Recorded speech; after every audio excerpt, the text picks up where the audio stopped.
My films are really about peeling back layers of pain and guilt buried in the unconscious mind.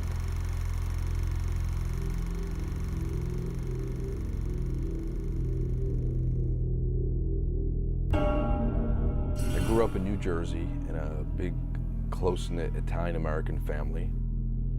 Although I experienced a lot of love and joy, there was something wrong. Many times I felt an undercurrent of panic and unease. I had endless nightmares. I even purchased subliminal tapes to help my sleep. The dreams were so disturbing and real that for a while I wasn't sure if what was happening was a dream or reality.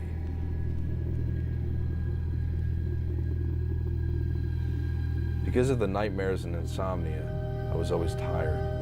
I seemed to exist in another layer of reality. I had severe allergies. I was always sick in bed. I loved the ocean, the beach. From the very beginning, I had a fascination with holes in the earth. I wondered what was underneath the ground.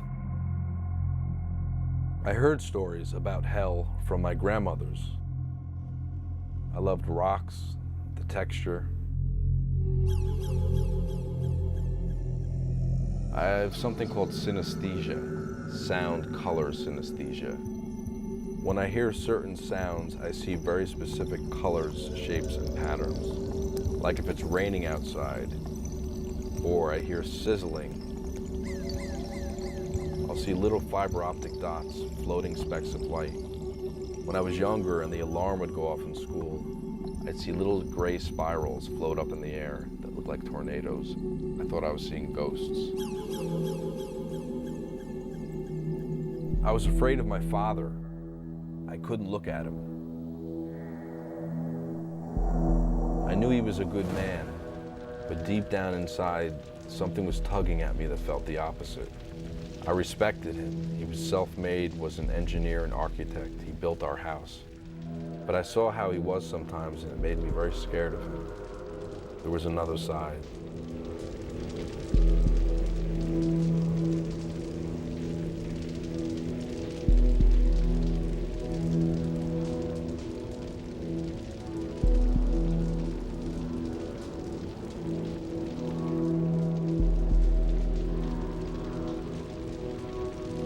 I loved horror films, and he was very against that.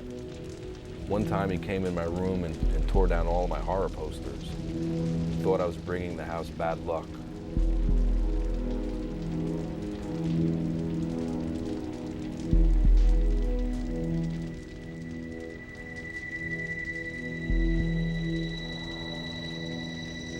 The psychiatrist Carl Jung once said, "The things that irritate us about others is a reflection of ourselves." And that makes sense. I learned from my cousin, my father's brother's son, that our grandfather Tomaselli used to at times throw knives with one hand and read the Bible with the other. Whatever that means, I don't know, but that's what I was told. He was a businessman in the garment industry and was always very well dressed. I heard many dark tales of how he was to my father and uncle. It makes sense because all this stuff is within me. And the fact that my cousin made the Catholic slasher Alice Sweet Alice, well, there's clearly something going on in the family blood. I began channeling my childhood anxieties and fears.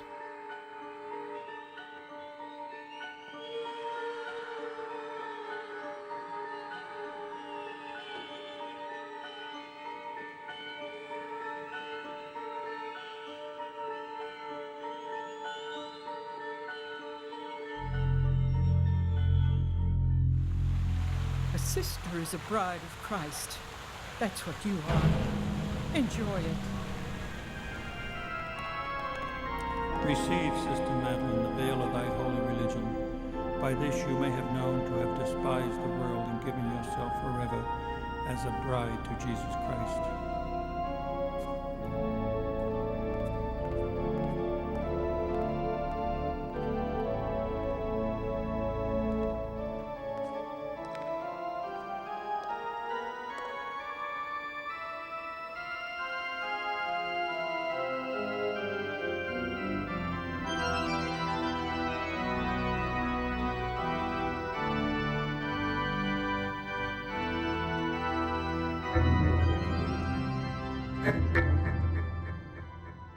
I was supposed to direct a film called The Ocean.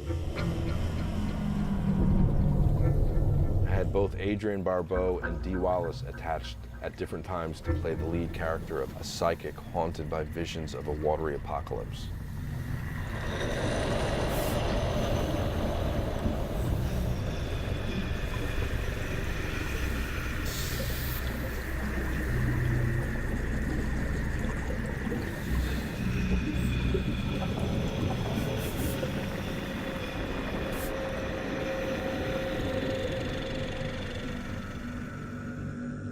After the disappointment of not getting The Ocean off the ground, I knew I needed to conjure a smaller budgeted project, and I started writing the screenplay Torture Chamber. I knew it had to center on a demon of blasphemy and murder.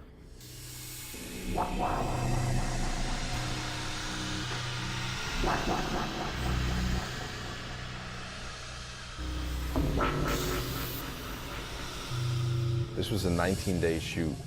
I began principal photography May 18th and finished June 9th. I shot for about a week in an underground mine in Ogdenburg, New Jersey, and then another week in Fort Taunton, Queens.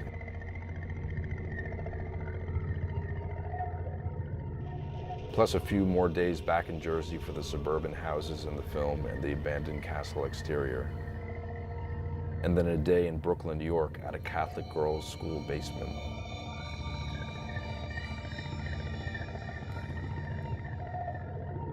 We had Lynn Lowry flown from California to New Jersey. I had always wanted to work with her, and it was fun and rewarding.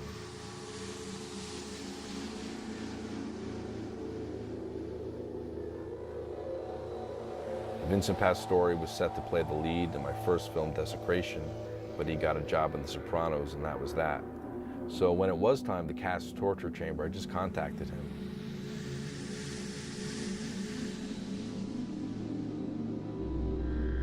Wrote the role of Jimmy's religious mother for Christy Sanford, who's been in all my movies. Her performance in this film is kind of an explosion of her earlier roles in my other films. Christy threw herself into the part and lived it.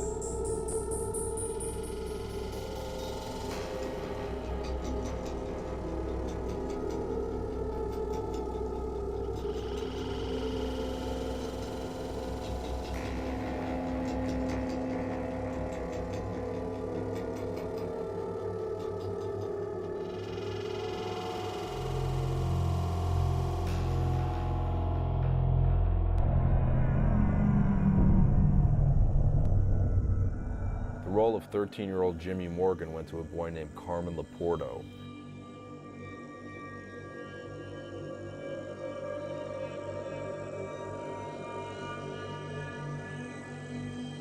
He was Jimmy as I visualized him in the script. Speaking of the script supervisor, Zaire Malcolm, was so uniquely organized. The entire crew on Torture Chamber worked tirelessly.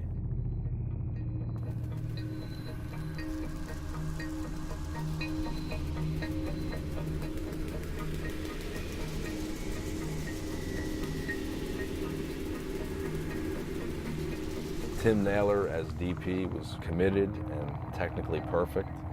Months before the shoot, we storyboarded, and he was very, very prepared.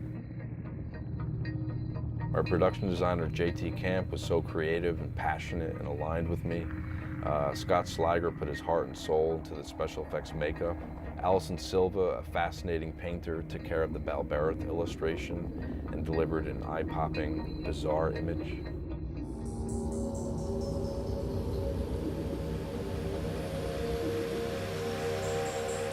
And Maria Tassiello, the executive producer, has worked with me from the very beginning since Desecration.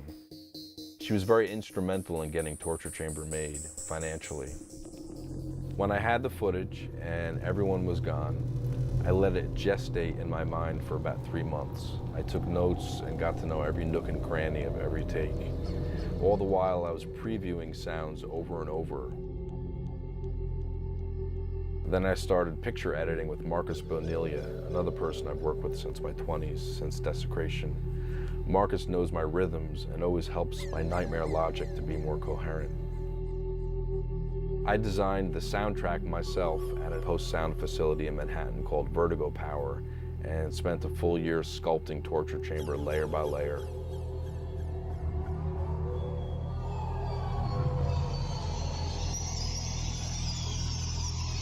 The music, the soundscape, is really 50% of this film's equation. There's a black mass feel to the score, like something vicious and toxic. At the same time, the images are colorful and candy-like. You know, when I think of the things growing up that made me happy, I think of the dreams and fantasies I would have about owning my very own funhouse. So now with these strange horror films that I create, I really do get to build my own funhouses.